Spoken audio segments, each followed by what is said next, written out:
राधे राधे मित्रों, आइए बात करते हैं कि गुरु यदि आपकी कुंडली के षष्ठम भाव में बैठे हैं तो किस तरीके का परिणाम देंगे। देखिए, सबसे पहले तो हमें ये पता होना चाहिए कि गुरु क्या है, षष्ठम भाव क्या है, गुरु की दृष्टियाँ कौन कौन सी हैं।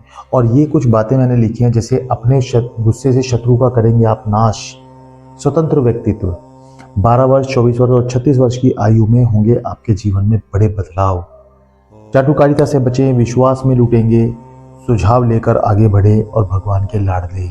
तो ये सब चीज़ें मैंने आपके बारे में लिखी है कि गुरु छठे भाव में बैठकर आपको कैसा परिणाम देते हैं। वीडियो को शुरू करने से पहले मैं आप लोगों से रिक्वेस्ट करता हूँ, प्लीज़ यदि आपने चैनल को अभी तक सब्सक्राइब नहीं किया, चैनल को सब्सक्राइब कर लें, वीडियो को ज़्यादा से ज़्यादा लाइक करें और ज़्यादा से ज़्यादा शेयर करें। चलिए वीडियो की शुरुआत करते हैं। देखिए, गुरु क्या है? गुरु ज्ञान के महासागर हैं, गुरु प्रकाश हैं, गुरु कुंडली में वो ग्रह है जो आपको सब कुछ दे सकता है। जब गुरु देने पर आता है तो कुंडली में कोई भी ग्रह उन्हें नहीं रोक सकता। जब गुरु आपका अच्छा है तो गुरु आपको निश्चित रूप से ऊंचाइयों के नए आयाम तक पहुंचा देता है। अब गुरु यदि षष्ठम भाव में बैठ जाता है, षष्ठम भाव बोलते हैं सिक्स्थ हाउस को, छठे भाव को। अब छठा भाव कौन सा है? यदि आपकी कुंडली में इस ट्रायंगल में, इस जगह पर, ये लगन कुंडली है मान लिया जाए, और इसमें इस जगह पर यदि गुरु बैठा है तो निश्चित रूप से छठे भाव में ही आपके गुरु बैठे हैं। और छठा भाव किस चीज का होता है? रोग, ऋण और शत्रु का भाव होता है। अब यदि यहां पर गुरु बैठ जाते हैं तो निश्चित रूप से आपके शत्रु आपके सामने नहीं टिक पाएंगे। शत्रु हर व्यक्ति का होता है, सभी का हो ऐसा जरूरी नहीं, पर अधिकतर लोगों का शत्रु जरूर होता है। अब शत्रु आपका कुछ भी नहीं बिगाड़ पाएगा क्योंकि गुरु बैठा है। और यदि आपको पता चल जाता है कि आपका शत्रु कौन है तो आप बेशक उसे कुछ ना कहें, अगर आपको गुस्सा भी आ गया उसके ऊपर तो गुरु उसका नाश कर देंगे। मैंने पहले ही कहा है कि अपने गुस्से से करेंगे शत्रु का नाश। यदि आपको गुस्सा आया तो फिर गुरु आपके छठे भाव में बैठे हैं, बख्शेंगे नहीं, उसका नाश करके ही छोड़ेंगे, उसको धूल चटाकर ही छोड़ेंगे। आप उन्हें कुछ नहीं कहेंगे, बस आपको गुस्सा आ गया उतना ही काफ़ी है, सामने वाले को नुकसान का सामना करना ही पड़ेगा। इसलिए यदि गुरु छठे भाव में बैठे हैं तो आपको ध्यान रखना है कौन व्यक्ति आपका अपना है, कौन व्यक्ति पराया है। सावधान रहने की जरूरत है क्योंकि छठे भाव में गुरु बैठे हैं। अब जब छठे भाव में गुरु बैठे हैं तो आपको मोटापे के कारण भी शरीर में पेट की समस्या रहेगी। ये भी कहें कि आपको शुगर या आपको बीपी की समस्या मिल सकती है क्योंकि गुरु आपके छठे भाव में बैठे हैं। अब एक और चीज ध्यान रखने की जरूरत है, जब गुरु स्वयं छठे में बैठे हों और उनकी दृष्टि आपके कर्म भाव पर जाती हो, तो कर्म भाव यानी कि आपके काम करने का भाव। काम करने का भाव मतलब आप ये नहीं कह सकते यहाँ से आपके सिर्फ बिजनेस को देखा जाता है। काम करने का मतलब आप सुबह से लेकर रात तक अपनी दिनचर्या में जो भी कार्य करते हैं वो सभी कार्य हम कर्म भाव से देखते हैं। अब कर्म भाव पर जब गुरु देखता है तो आपको कोशिश करनी है कि अपने साथियों के साथ, चाहे आप नौकरी करें या बिजनेस करें, अब ये चीज़ का ध्यान रखने की जरूरत है। गुरु अगर छठे में बैठे हैं तो कोशिश करें कि आप नौकरी करें, नौकरी में आपको सफलता ज़्यादा मिलेगी बिजनेस की अपेक्षा, क्योंकि गुरु छठे भाव में बैठे हैं और यहाँ से नौकरी को भी देखा जाता है। तो छठे भाव में गुरु बैठे हैं तो आपको नौकरी में सफलता अवश्य मिलेगी।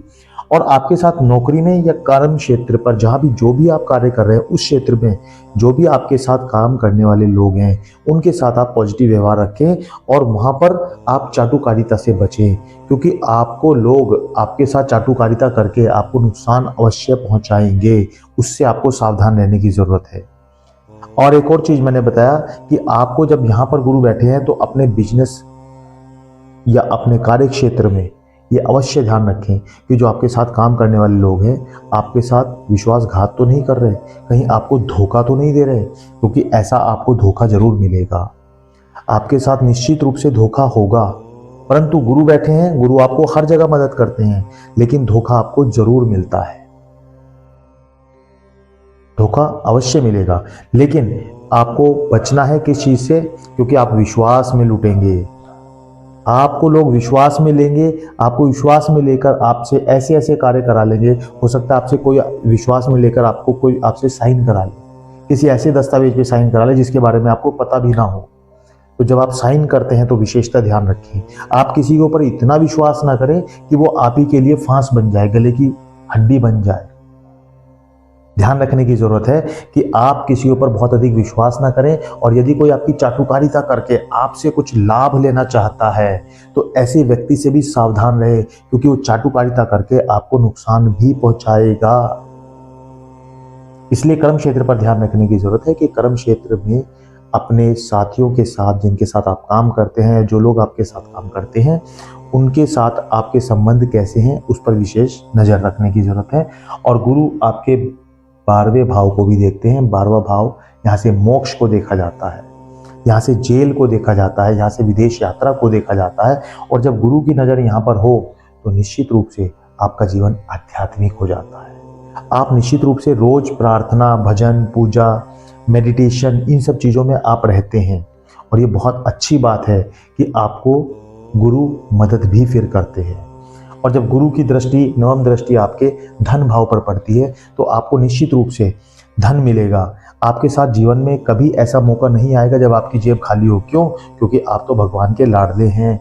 भगवान आपको पल पल मदद करते हैं, हर स्टेप पे आपको मदद करते हैं। जहां आपको जीवन में लगेगा कि मेरे जीवन में कुछ कठिनाई है, तो क्योंकि भगवान आपके, आप भगवान के, दोनों एक दूसरे के, तो भगवान आपको मदद करते हैं। क्योंकि गुरु बैठे हैं आपके छठे भाव में, और गुरु देख रहे हैं आपके धन भाव को, गुरु देख रहे हैं आपके विदेश यात्रा को, गुरु देख रहे हैं आपके मोक्ष भाव को, गुरु देख रहे हैं आपके कर्म भाव को।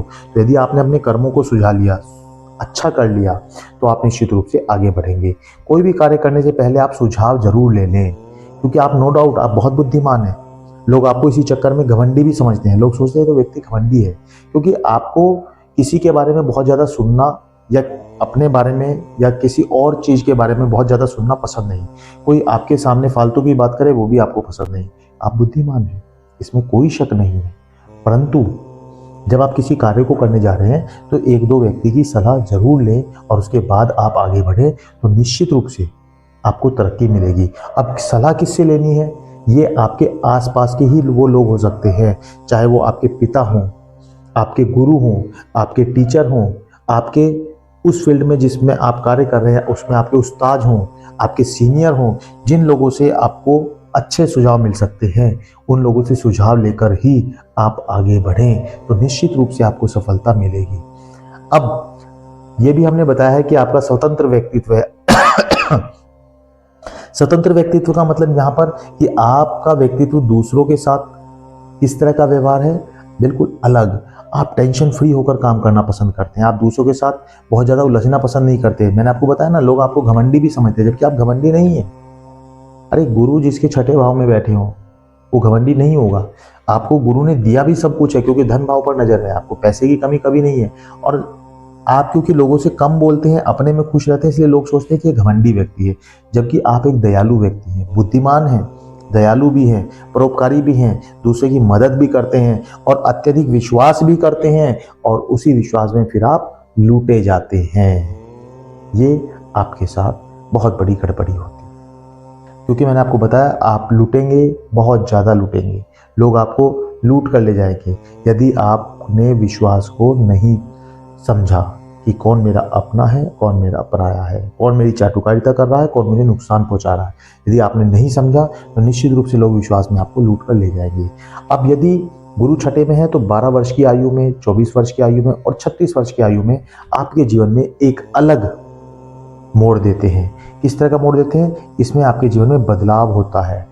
कैसा बदलाव? कुछ ना कुछ परिवर्तन अवश्य होता है। जब आप 12 वर्ष के होते हैं तो छोटी अवस्था में होते हैं, बच्चे होते हैं, तो उस समय आपको अपने सब्जेक्ट का चुनाव करना होता है, विषयों का चुनाव सबको करना होता है, आपको भी करना है। परंतु आप कुछ अलग ढंग से सोचते हैं और अचानक आप वो विषय ले लेते हैं जिसकी आप कल्पना भी नहीं कर सकते थे।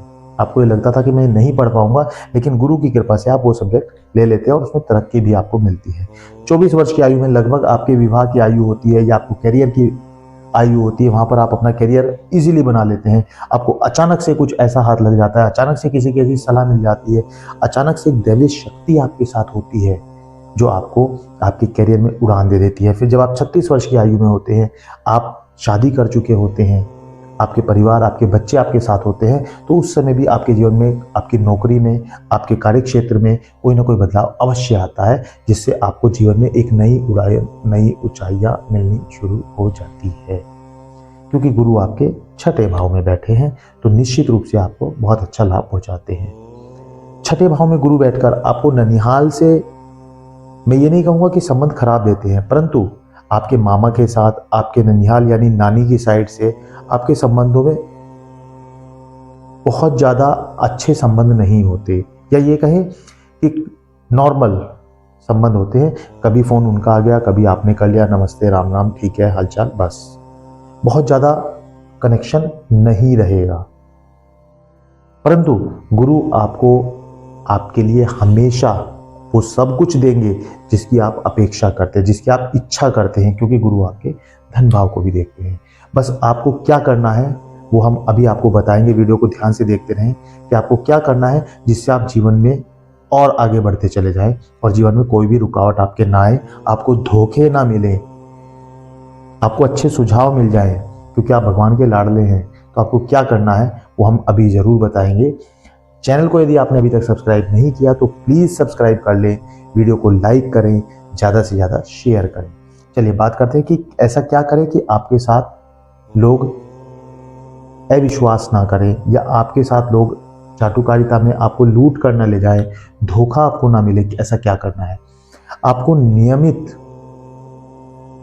माथे पर केसर का तिलक करना है, और नियमित आपको, आप जिस भी इष्ट को मानते हैं, आप गुरुद्वारे में जाते हैं, आप मंदिर में जाते हैं, आप चर्च में जाते हैं, आप मस्जिद में जाते हैं, जहाँ भी आप जाते हैं, आप जिस भी इष्ट को मानते हैं उनकी नियमित पूजा करनी है, रेगुलर करनी है। अब आप कहेंगे हम तो करते हैं, ऐसे नहीं, आपको दिल से पूजा करनी है, प्रार्थना करनी है और रेगुलर करनी है, छोड़ना नहीं है बीच में। जितना आप छोड़ेंगे आपके लिए नुकसान होगा, जितना आप रेगुलर लगे रहेंगे तो आप निश्चित, ये जो धोखा हमने बताया, जो आपको बताया ना विश्वास में लूटेंगे, ये लूटने की मात्रा कम हो जाएगी। इतना नहीं लूटेंगे, इतना लूटेंगे। लूटेंगे तो जरूर, लेकिन इतना लूटेंगे, इतना नहीं लूटेंगे। तो आप निश्चित रूप से सफलता के नए आयामों को छू पाएंगे, क्योंकि गुरु की नज़र आपके दशम भाव पर, आपके द्वादश भाव पर और आपके द्वितीय भाव पर है। तो आप निश्चित रूप से सफलता को प्राप्त कर लेंगे। मित्रों, वीडियो आपको कैसी लगी हमें कमेंट में जरूर बताएं। आपको गुरु छठे भाव में बैठकर कैसे परिणाम दे रहे हैं यह भी हमें जरूर बताएं। आपको कैसे लगी हमारी वीडियो से संबंधित आपके जीवन में ये सब चीज़ें घट रही है या नहीं घट रही है। आपके बच्चों की कुंडली में देखें, और गुरु के बारे में हमने और भी बहुत सारी वीडियो बनाई है, अन्य ग्रहों के बारे में भी और बहुत सारी वीडियो बनाई है कि अन्य ग्रह अलग अलग ग्रह में बैठकर किस किस तरह के परिणाम देते हैं। उन्हें भी आप जरूर देखें, उन्हें भी वहाँ पर लाइक करें और ज़्यादा शेयर करें, चैनल को सब्सक्राइब करें। राधे राधे।